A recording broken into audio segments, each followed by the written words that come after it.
politika, në të cilën je përpjekur për që mendon se të ka tradhtuar pak në ato idealet e tua? Tradhtuar.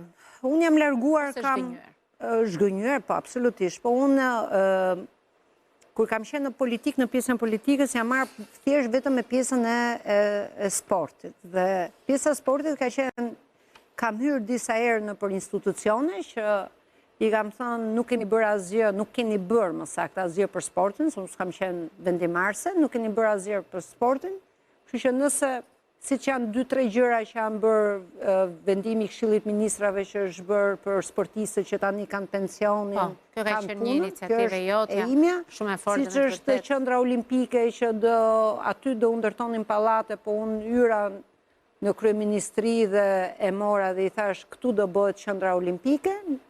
Dhe kur pash disa momente që nuk ishte dëshirë, unë të roqja, me thënë të drejtën. Dhe jam të rejshë jo për interesat e mia personale, jam të rejshë për interesat e sportit, sepse me thënë të drejtën më dhëmë, dhe kur e them më dhëmë në shpirt dhe më dhëmë. E di se kemi folur dhe prandaj të pyet.